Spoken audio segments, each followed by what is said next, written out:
Assalamualaikum warahmatullahi wabarakatuh. A'udzu billahi minasyaitonir rajim. Bismillahirrahmanirrahim. Allahumma shalli ala sayyidina Muhammad wa ala alihi wa sahbihi wasallim. Alhamdulillahirabbil alamin. Kembali lagi dengan saya Muhammad Arif Zulkarnain ya. Pada hari ini saya nyoba kayak atau stylenya Bang DIJ aja supaya lebih cepat ngomongnya. Baik, hari ini saya sudah mencatat beberapa poin yang akan saya bahas. Kemarin saya membuat video di mana video tersebut saya melihat video Oknum Gus yang sedang ngeprank-prankan seperti mainan anak kecil ya, prank-prankan. Nah, kemarin saya menyebutnya GSS atau GPS gitu ya. Di dalam video atau salah satu video Mbah sih, apa ya namanya? Oh, Bang TIJ biasa menyebutnya itu Panglima Jenglot. Panglima Jenglot itu ada di dalam videonya itu pernah kalau ibarat saya itu bukan ceramah, mirip seperti orasi lah, atau membenarkan sesuatu hal yang kurang benar. Mungkin pas waktu ngeprank itu tidak ada persiapan sama sekali atau belajar dulu. Kalau menurut saya seperti itu. Mungkin GPS itu di dalam sebuah video yang ada di salah satu oknum Gus, dia itu menjabarkan bahwa atau menjelaskan bahwa hidup itu adalah settingan, semuanya itu settingan. Tidak bisa seperti itu. Ada yang juga bukan settingan, ada yang juga bukan settingan. Kok bisa hidup itu bukan settingan? Ya bukan settingan. Terus misalkan settingan itu semuanya baik, loh, jangan seperti itu. Settingan itu juga ada settingan-settingan yang buruk. Settingan-settingan yang buruk ya seperti kamu berencana misalkan, atau panjenengan semua berencana untuk naudzubillah ya, atau orang-orang yang lain misalkan si fulan atau si A misalkan si fulan ini berniat untuk mencuri barangnya si B. Antara snowman biru dan snowman yang hitam. Snowman si biru ini berniat untuk mencuri barang miliknya snowman hitam.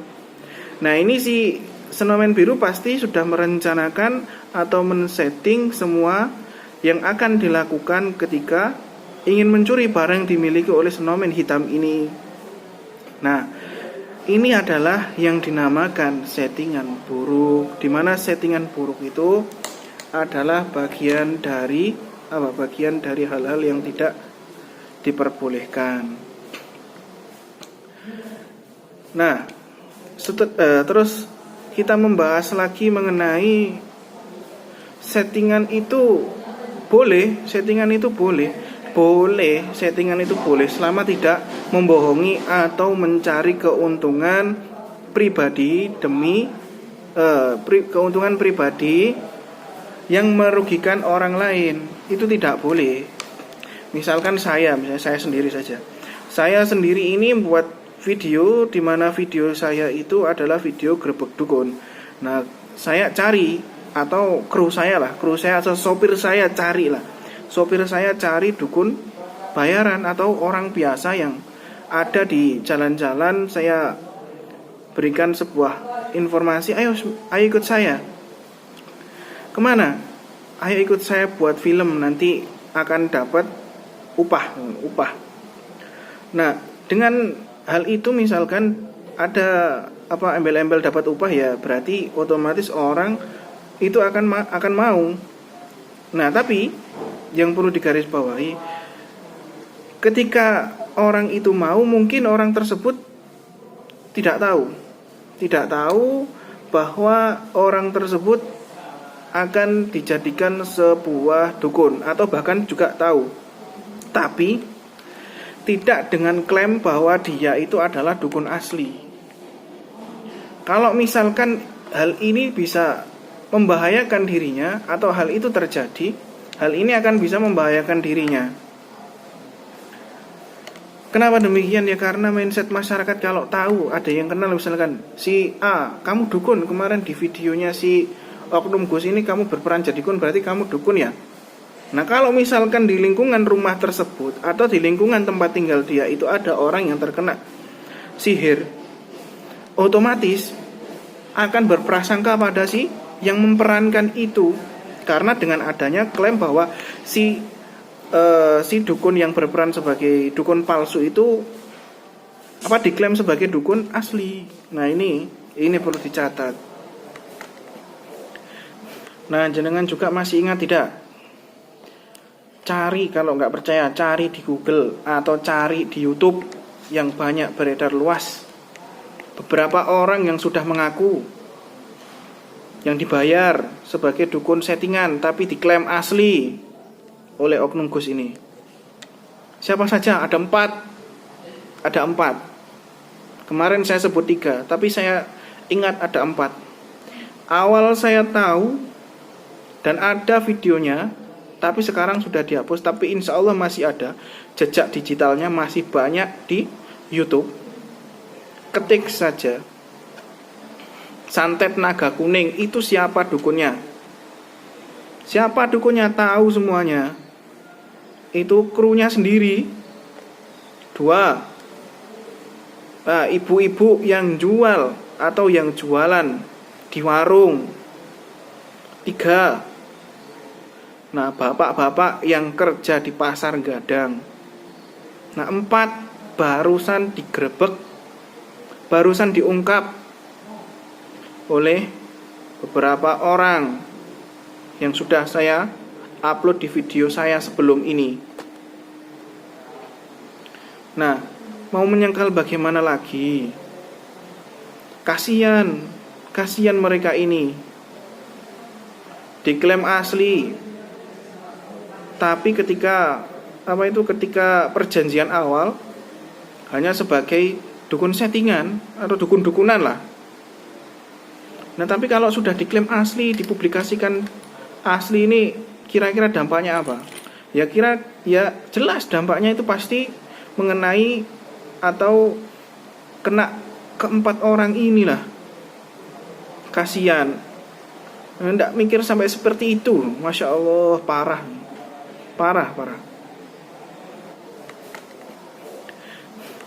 Nah, dengan adanya video prank tersebut, juga ada pembelajaran yang bisa diambil oleh masyarakat.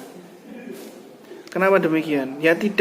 Pembelajaran tidak hanya untuk si Oknum Gus yang ada di sana atau kedua Oknum Gus ini, tapi juga masyarakat yang melihat bahwa yang dirugikan itu bukan hanya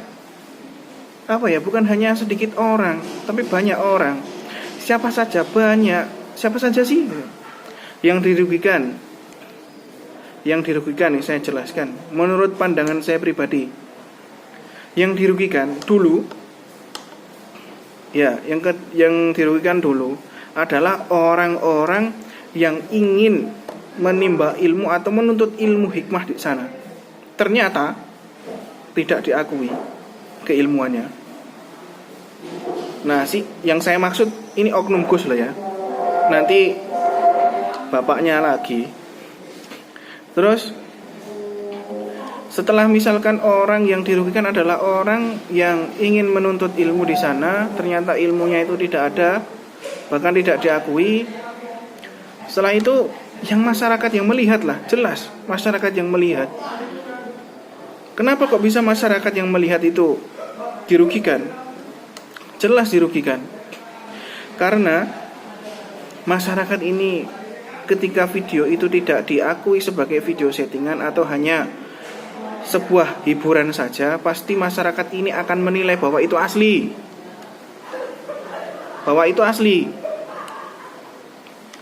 Nah, oleh sebab itu banyak masyarakat yang berbondong-bondong ke sana. Mungkin ini bisa disampaikan kepada GPS itu. Nah, Setelah itu kalau misalkan ada orang yang sakit beneran, bahkan pengobatannya ini abal-abal, orang ini sakit beneran, masalah nyawa ini, bukan main-main, masalah nyawa. Ternyata di sana dihabiskan hartanya. Mikir, kok masih tanya antum ini? Masih tanya siapa yang dirugikan? Banyak yang dirugikan. Hari ini maaf saya agak emosi ya, karena masih ada saja oknum Gus yang masih tanya itu Gus atau bukan sih? Masya Allah, parah. Jadi orang yang buruk, maka berkumpullah orang yang buruk itu jadi satu, saling memperkuat, bukan saling mengingatkan. Naudzubillah, parah. Nah ini kembali lagi pada pasien yang sakit ya. Misalkan saya membuka sebuah pengobatan, saya ini mempromosikan bahwa saya ini memiliki ilmu tertentu, bisa untuk mengobati seseorang, tapi ternyata saya tidak punya apa-apa. Saya deklarasikan itu di media sosial, sehingga banyak masyarakat yang berbondong-bondong ingin berobat ke saya. Akhirnya saya terima, saya obati, tapi dengan settingan ini baik katamu. Masya Allah, dolim kamu, parah dolimnya. Ini umat ini berkaitan dengan nyawa, masih tanya loh, siapa yang dirugikan? Aduh, parah. Ya Allah, ini yang terjadi di zaman akhir itu yang seperti ini. Terus misalkan ada lagi, misalkan ada orang yang kesana misalkan menuntut ilmu atau meminta ilmu. Saya ini dulu di sana tidak pernah merasa diberikan ilmu apa-apa, dan saya praktekkan itu tidak berdampak apa-apa. Sudah saya coba, tidak berdampak apa-apa. Makanya di video saya sebelumnya, saya itu memohon maaf kepada semua yang ikut dengan pengisian saya itu. Saya memohon maaf kepada semuanya, karena memang ternyata ilmu yang digadang-gadang sudah diberikan ijazah, ternyata tidak diakui oleh gurunya, guru pusatnya. Nah ini, misalkan lagi dapat dari ayahnya, ayahnya saja itu tidak punya izin untuk mengisi ijazah pengisian awalan, kok bisa? Mana bisa? Tidak bisa. Logikanya dipakai. Nah ini, GSS masih tanya lagi siapa yang dirugikan? Parah antum. Masya Allah. Ya Allah, ya Rabbi. Terus saya juga barusan melihat sebuah video yang barusan diupload oleh Mang Alan. Kebetulan saya subscribe Mang Alan, saya juga pencet tombol lonceng itu Mang Alan. Saya dapatkan notifikasi bahwa sudah ada video klarifikasi dari Mas Anam dan Mas Musa. Silahkan dilihat sendiri. Mungkin itu Mang Alan sudah izin mengambil dari videonya Mas Anam atau Mas Musa. Silahkan diambil. Itu adalah saksi juga sama. Itu malah justru awal. Tapi mungkin Mas Anam tidak berani memberikan penjelasan lebih dalam siapa-siapa yang masuk ke dalam tubuhnya si oknum Gus. Saya tidak menyebut nama ya. Terus Mas Anam ini membenarkan, iya benar ada. Karena Mas Anam memang, saya akui Mas Anam Masya Allah, semoga Mas Anam diberikan kesehatan, umur yang panjang, rezeki yang melimpah ruah, halalan dan berkah ya.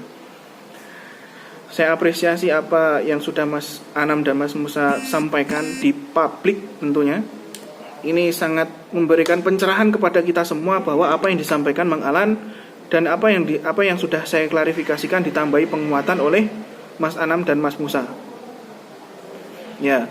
Jadi semoga yang nonton semua video saya mulai awal sampai akhir, saya juga berterima kasih karena memang inilah kenyataannya. Inilah kenyataannya, tidak ada yang saya tutup-tutupi dan tidak ada yang saya bohongi atau saya ini sudah jujur apa adanya. Tapi memang saya ini sampai apa ya? Sampai Masya Allah, sampai tidak habis pikir. Kenapa sudah tahu misalkan saya ini berbohong, misalkan saya ini sudah tahu bahwa saya ini berbohong, tidak mengakui bahwa dia ini berbohong, padahal sudah ketahuan, tapi tidak mengakui, masih bersikeras. Ya sudah jelas kan, kemarin sudah saya jawab, takut kalau misalkan ada yang menuntut karena klarifikasi bohong, saya semuanya bohong, semuanya settingan. Nah kemarin yang deklarasi bahwa wallahi wa rasul itu adalah bukan settingan, setelah itu dipertanyakan keasliannya, ternyata itu settingan. Gimana terusan? Terus atas wallahi wa rasulnya itu mengundang banyak orang misalkan, ternyata semuanya itu dibohongi. Astagfirullahaladzim. Saya sampai bingung menggolongkan ini sebagai orang-orang yang mana. Kalau munafik itu ya sudah keterlaluan, mungkin munafik kuadrat mungkin. Sampai emosi saya. Astagfirullahaladzim. Baik, saya juga memberikan terima kasih kepada GSS atau GPS atau yang sering disebut oleh Bang TIJ, siapa itu? Gusnya Jenglot atau Panglima Jenglot itu ya, Panglimanya para Jenglot. Karena kemarin sudah memberikan kita wawasan bahwa perlunya ada bukti transaksi yang legal dan diakui dan bisa dimintai pertanggungjawaban. Nah itu perlu. Nah misalkan saya ini membuka praktek pengobatan, terus saya pergi keluar kota, saya share, saya publish ke media sosial, saya akan membuka praktek pengobatan di kota A. Silakan datang, hubungi admin. Nah ini bohong ini, padahal saya sudah ketahuan bohong, saya tidak memiliki ilmu pengobatan apapun. Ya Allah. Tapi masih berani membuka prakteknya. Ini loh, kok bisa yang seperti itu? Ya Allah, parah. Ya, semoga saja video saya ini memberikan manfaat kepada kita semua. Kalau misalkan bahasa saya, tutur kata saya agak menggunakan nada tinggi, memang saya geram. Memang saya sangat-sangat tidak habis pikir juga. Kok ada manusia yang seperti itu ya? Moga-moga saya doakan cepat mendapatkan hidayah lah. Semoga cepat-cepat mendapatkan hidayah. Itu saja ya. Kalau misalkan jenengan semua yang lihat video saya, yang tanya saksi ketiga yang saya janjikan, alhamdulillah sudah diberikan kekuatan, sudah diberikan keberanian oleh Allah Subhanahu wa taala, sehingga membuka keberaniannya dengan niat ikhlas tulus karena umat, akhirnya berani bersuara. Karena tidak sembarang orang mampu menyuarakan kebenaran. Karena yang benar itu pasti dimusuhi zaman sekarang ini. Yang benar pasti banyak yang menentang. Ya, terima kasih. Saya mohon maaf jika ada salah-salah kata saya, salah-salah bahasa saya untuk semua yang melihat video saya. Semoga video saya ini memberikan wawasan kepada semuanya. Kurang dan lebihnya saya mohon maaf. Billahi taufik wal hidayah. Wassalamualaikum warahmatullahi wabarakatuh.